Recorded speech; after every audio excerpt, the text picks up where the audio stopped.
क्या आपने कभी सोचा है कि अगर इतिहास के कुछ महत्वपूर्ण क्षण अलग मोड़ लेते तो क्या होता? कल्पना कीजिए कि अगर सिंधु घाटी सभ्यता का पतन न होता बल्कि वह फलती फूलती रहती। कल्पना कीजिए,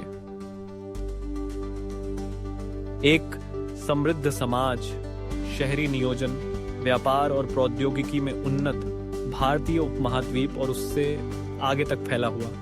क्या होगा अगर हड़प्पा और मोहनजोदारो के शहर संस्कृति और नवाचार के केंद्र बन गए, जो न केवल भारत बल्कि पूरी दुनिया को प्रभावित कर रहे थे?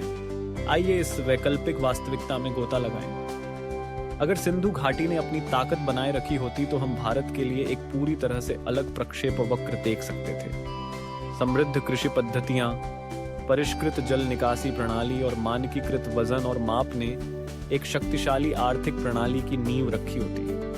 एक परिदृश्य की कल्पना करें जहां सिंधु घाटी के व्यापार मार्ग विस्तारित हुए, मेसोपोटामिया, मिस्र और उससे आगे तक जुड़े, सांस्कृतिक आदान प्रदान का एक नेटवर्क बनाया जिसने वैश्विक इतिहास को आकार दिया होगा। इस दुनिया में गणित और लेखन के शुरुआती रूपों में प्रगति ने तकनीकी प्रगति को गति दी होगी।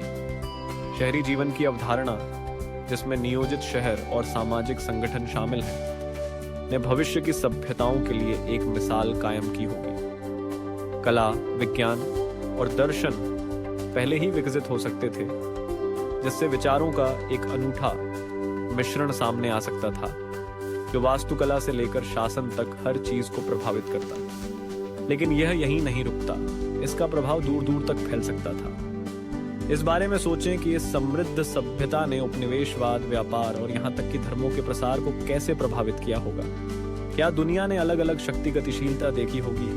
क्या औपनिवेशिक युग पूरी तरह से अलग तरीके से सामने आया होगा? इसलिए जैसा कि हम वैकल्पिक इतिहास के माध्यम से इस यात्रा पर निकलते हैं, आइए संभावनाओं का पता लगाएं और एक ऐसी दुनिया की कल्पना करें जहां सिंधु घाटी सभ्यता न केवल जीवित रही बल्कि फली फूली, जिसने मानव इतिहास के पाठ्यक्रम को हमेशा के लिए बदल दिया।